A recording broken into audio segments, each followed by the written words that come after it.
दिल्ली शहर में शाम का वक्त था। मोहल्ले के नुक्कड़ से ही बाजार शुरू हो जाता था। शाम होते ही वहाँ चहल पहल बढ़ जाती थी। हर तरफ से ठेले वालों की आवाजें आनी शुरू हो जाती थी। गर्मा गर्म समोसे ले लो, चाट पकौड़ी खा लो, चाट पकौड़ी। आओ चटपटी चाउमीन खा लो। सौम्या, फ्रिज से धनिया तो पकड़ाना। अरे जल्दी ला, सब्जी में डाल दूं। सब्जी बना रही अंजलि ने 2 बार अपनी देवरानी सौम्या को आवाज दी, लेकिन उसने नहीं सुना।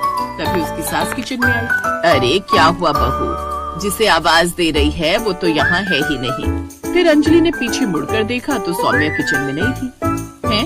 ये देवरानी जी कहाँ चली गई? अभी तक तो यही थी। तभी सास कमला देवी गुस्से में बोली, जा जरा जाकर देख तो तेरी देवरानी कहाँ है, फिर से गायब है। माँ जी, आपको तो पता है सौम्या कहाँ होगी, वहीं चाउमीन के ठेले पर। हे भगवान, मैं क्या करूँ इस चाउमीन खोर बहू का। अरे ये भी कोई बात हुई, घर में इतना अच्छा खाना बनता है फिर भी उसे वही गंदे ठेले की चाउमीन खानी है। जा और कान से पकड़ कर लेकर आओ उसे। फिर अंजलि बाहर गई तो सौम्या नुक्कड़ पर चाउमीन वाले के ठेले पर खड़ी थी। भैया जरा ज्यादा सॉस डालना, और हाँ तीखा भी ज्यादा बनाना। हाँ भाभी, आप तो रोज यही बोलती हैं। हमको अच्छे से पता है तुम्हें कैसी चाउमीन चाहिए। आप तो हमारे रोज की ग्राहक हैं। हाँ भैया, क्योंकि आपके यहाँ की चाउमीन ना सबसे बेस्ट चाउमीन है। तभी वहाँ से गुजरती एक पड़ोसन ने ताना मारते हुए कहा, क्या सौम्या तू भी ना इतनी सस्ती चाउमीन खाती है? अरे कभी तो घर की इज्जत का भी ख्याल रख लिया कर। अब इज्जत पेट से बड़ी नहीं होती रीना दीदी। मैं तो कहती हूँ आप भी एक बार ट्राई करो, बाय गॉड मजा आ जाएगा।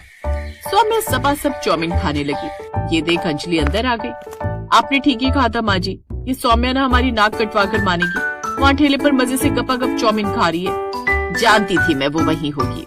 फिर कुछ देर बाद सौम्या जैसे ही घर पहुँची, कमला देवी ने उसे घूरते हुए कहा, कहाँ से आ रही है सवारी? माँ जी बस ऐसे ही थोड़ी हवा खाने गई थी। अंजलि अपनी हंसी रोकते हुए बोली, हवा या चाउमीन? सौम्या, कितनी बार समझाया तुझे वो सस्ती चीजें मत खाया करो, बीमार पड़ जाओगी। जानती हो ना ठेले का खाना सेहत के लिए कितना बेकार होता है। फिर सौम्या अब समझ गई कि उसकी चोरी पकड़ी गई है। उसने मुंह बनाते हुए कहा, माँ जी कुछ नहीं होता, मैं रोज खाती हूँ। ऐसा कहकर सौम्या किचन में चली गई, लेकिन कमला देवी का गुस्सा तो 7वें आसमान पर था। शाम को जैसे ही सौम्या का पति अविनाश ऑफिस से घर आया और उसने बैग रखा, कमला देवी शुरू हो गई, बेटा कुछ समझा अपनी बीवी को, ये रोज बाहर की गंदी चाउमीन खाती है। क्या सौम्या फिर से? अरे तो क्या हुआ, मुझे पसंद है और कौन सी ज्यादा महंगी है। 30 रुपए में फुल प्लेट दे देता है। अब वही चाउमीन रेस्टोरेंट में खाने जाओ तो 150 की फुल प्लेट है। तो फिर क्यों ना खाओ उस ठेले वाले की चाउमीन। तुम्हें पता है ना कितनी बार पेट खराब हुआ है तुम्हारा वो सस्ती चाउमीन खाकर। अरे वो तो छोटी मोटी